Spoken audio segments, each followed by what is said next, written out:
sekarang Yos. First pick ya. Oh masih Cici ternyata nggak berubah.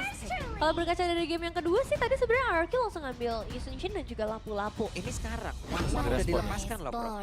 Udah 2 match nih kita bisa lihat ada One yang bisa bermain. Aku merasa kayaknya balik lagi ya kepada pondasi awalnya yang penting untuk ngomongin kayak marksman gitu-gitu kalau misalkan ketemu sama fighter kan repot juga tuh. Repot. Ya. Karena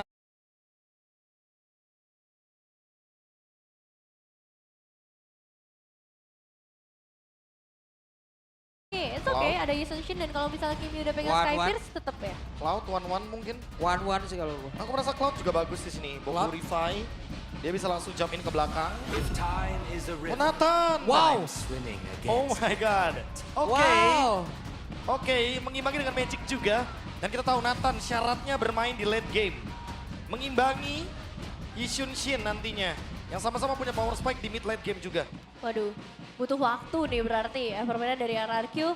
Dan seperti yang kita lihat dari 2 game awal sih yang pegang early game bakal pegang kemenangan juga. Tapi di game yang ketiga apapun bisa terjadi. EVOS bisa pegang poin maupun dari RRQ yang bisa merebut poin mereka kembali untuk mengejar standing di papan atas. Beh. Penasaran nih, Bro. Siapa nih? yang lebih Siapa layak? ya? Derby Klasik leg yang kedua. Skor 1 sama. Dan 1 round terakhir yang akan memberikan poin kemenangan dan juga posisi yang jauh lebih baik. Jadi sekali lagi Derby Klasik, mana suaranya? Wow, dan ini dia untuk game penentuan kita di game yang ketiga.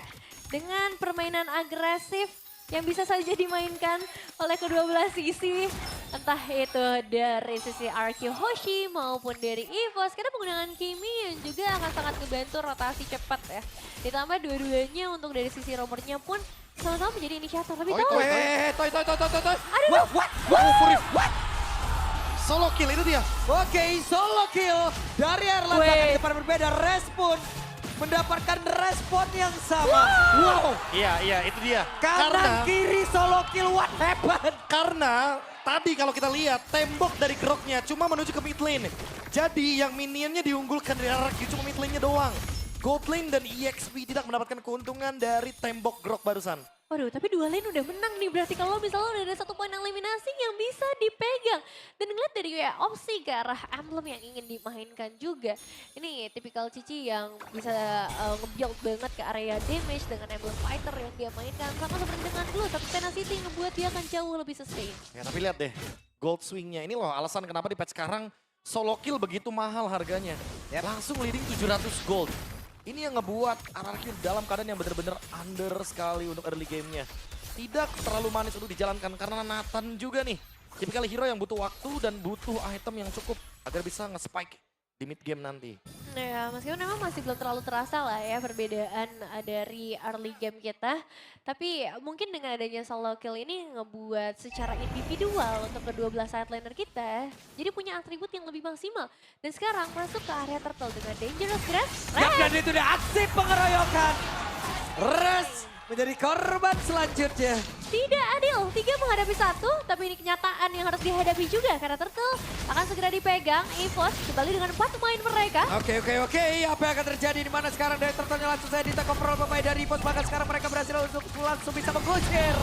Karena beberapa player bahkan Didok harus terusin mundur dengan level 3 yang masih dia milikin. Wah, tapi ini early game yang bersih sih, Prof, dari EVOS. Mereka benar-benar unggul antar individual. Itu yang mungkin bisa dibilang ya Nevinial. Itu yang mungkin bisa disimpulkan. Bagaimana cara mereka melakukan solo kill, laning, dan pondasi terpenting emang laning. Dan lihat Res, belum mendapatkan final slash. Oke, kembali kah? Dan Res again and again. Pasti bakal dimakan terus. Plating full juga di bagian top lane untuk Albert. Ini bakal menguntungkan bagi EVOS leading gold yang tidak akan bisa dijawab dengan mudah. Karena mereka nggak bisa menemukan jawaban yang pasti. Karena pondasi dari awalnya udah runtuh. Wow. 3 kali Rester pick off di area top lane dan belum ada pertukaran sama sekali. Ini jadi masalah karena RRQ meskipun mereka tadi sempat ngebawa 3 pemain ke bagian bottom lane, opsi untuk mendapatkan pick off ke area Cici ini masih sangat minim. Masalahnya belum ada ultimate, race-nya pun masih ada di level 3. Waduh, jauh banget Dan bro. ingat sekarang nggak bisa beli sepatu rom lagi di atas menit yang kedua. Jadi nggak bakal Wait. mendapatkan pendapatan gold ketika gold kita paling bawah. Berarti beda 4 level Ya. antara kedua belah sisi X-Feeling. Udah pasti 1-0-2 dengan adanya Turtle dan teamfight participation yang didapatkan dari Randy. Ini yang membuat RRQ dalam keadaan yang sangat-sangat jauh goldnya. Yap, dan itu dia ada aksi lagi. Di mana Tsunami Slam. Dan Nidok tidak sempat untuk bisa mengeluarkan Tectonic Charge. Gak ada cerita itu, bro. Nggak bisa juga dalam keadaan seperti itu. Terkena Chain CC dan Randy, dia udah punya Curse Helm. Sekarang damage dari Rondel akan terus Oke. bertambah. Bahkan sekarang Rizmal tidak mau ada Crimson Packet tadi yang udah langsung dikeluarkan. Wah, Berhasil dan menyelamatkan diri. Defensif. satu flicker juga ya yang mau nggak mau harus dibuka tadi, tapi untungnya belum ada korban jiwa tambahan lagi dari RQ karena sekarang mereka lagi struggle banget nih, bahkan untuk dapetin purple buff aja akan sangat terganggu. Yap. Dan Dapat dia Albert yang dapat. Oke, ada satu tambahan lagi nutrisi untuk Albert. Waduh, dan semakin terburuk lagi berarti untuk Persik. Entah itu dari segi leveling, dari segi itemization yang akan sangat dibatasi, ditambah outer turret bottom lane. Yap, itu dia tadi Ki, recall sambil teriak beras kali begitu. Ini dia yang membuat Albert semakin leading, Pak Pulung. Yap. Lihat levelnya, Versik baru on the way, level yang ke-8 Albert udah berada di level yang ke-8. Plating full juga di bagian bottom lane. Yap, siapa yang akan menjadi korbannya? Kembali Tsunami Slam dikeluarkan. Men-trigger kembali lagi satu buah spell yang sangat mahal bagi seorang Grok. Karena itu senjata dia untuk bisa ngebuka inisiasi dengan Tectonic Charge-nya. Tapi tidak akan ada untuk 2 menit ke depan. Buset deh. Oke, Van der Slash tadi terlihat. Tapi ini dia momen dari Tectonic Charge yang tadi. Hanya saja belum ada follow-up damage yang pada bisa menjanjikan. Waduh. Sebuah point kill. Bahkan Vengeance yang terlihat dari Respon tidak memberikan impact apapun walaupun Erlandnya. Berhasil langsung di dodge, berhasil langsung dilejapkan. Tapi coba lihat depan yang berbeda. Range yang masih berusaha untuk bisa menyamakan diri satu terakhirnya. Reggie down. Tapi sekarang Toy masih berhasil menyamakan diri pula. 3 dikeluarkan dengan 2 pemain, tapi balik lagi yang menjadi sangat mahal adalah bagaimana dari EVOS akan segera meruntuhkan outer turret di area mid lane dan juga Persik. Setidaknya ada 1 poin eliminasi bisa dipegang oleh seorang Persik untuk bisa mengejar ketertinggalan level yang sempat terjadi. Iya, gampangnya Ki emang nggak mau ngebiarin Randy tumbang sendirian ya, makanya tetap ngebawa Rins tadi. Tetap dapetin trade juga. Jadi EVOS tetap unggul dari sisi manapun, walaupun kebetulan RRQ mencoba untuk melakukan build up, melakukan sesuatu. Karena dari tadi mereka yang dalam keadaan undernya loh, mereka tertekan terus, mereka behind dari segi gold. Sekarang EVOS dengan setup menuju ke area turtle, harusnya mereka lebih sadar. Mereka yang lebih bisa menguasai map. Dan Randy, wah ini sih, dia dari tadi yang benar-benar jadi acuan agar Ki lebih mudah melakukan Tsunami Slam.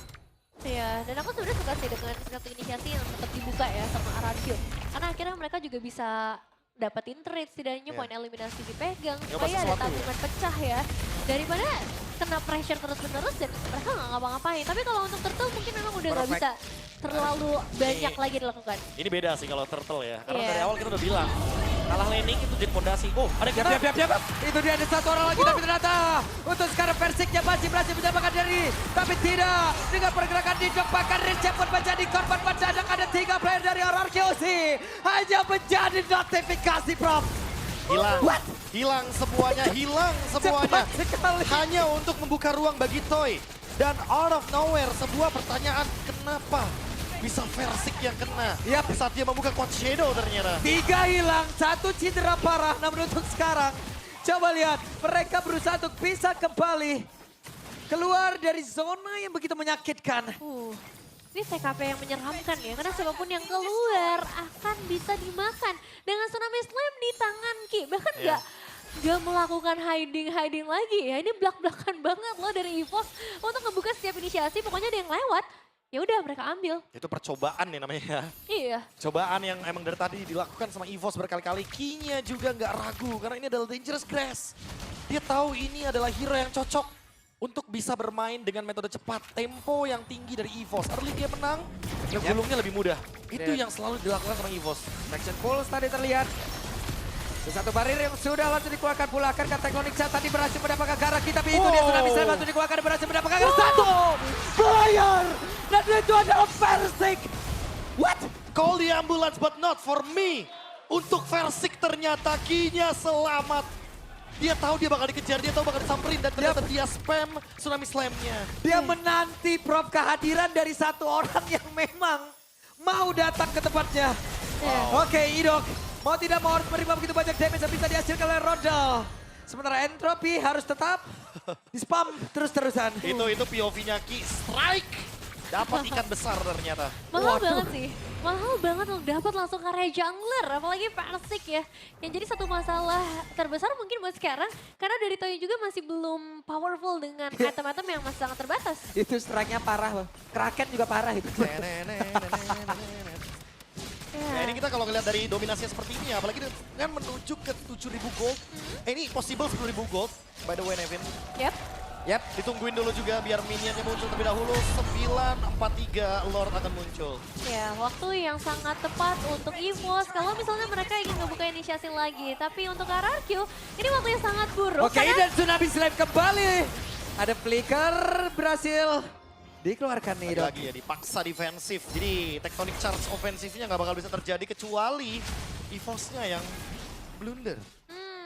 Nunggu ke arah blunder ya. Satu posisi yang sangat tidak mengenakan memang buat RRQ. Tapi ya ini mungkin penyesalan aja karena early game tadi yang bisa dipegang sama EVOS dengan sangat jauh efeknya seperti ini. 7.000 keunggulan dan loot yang sedang berjalan dari area mid lane. Ini akan dibawakan oleh EVOS dari sisi frontline, dari sisi inisiator mereka sangat ready. Apalagi dari output damage yang bisa mereka pegang. Karena ada 3 damage dealer nih berarti. Yang ini dia tidak strike berhasil mendapatkan karena satu play dan itu dia. Tsunami Slam langsung dikeluarkan bahkan Nidoknya pun harus meregang nyawa secara cepat. Namun untuk sekarang apa yang akan langsung mereka lakukan di mana Recep pun menjadi korban tambahan bahkan sekarang Toynya satu orang yang bisa mengantarkan satu damage per second saat tinggi. Tapi tidak bisa melakukan banyak hal. Menyisakan 2 pemain saja bahkan Wave ini dari area mid lane masih dalam perjalanan menuju ke area tengah. Versik dan juga Riz. Itu dia satu wave minion yang akan mengantarkan Derby Classic. Leg yang kedua milik EVOS. Jatuh ke tangan EVOS. 2 berbanding 1 poin.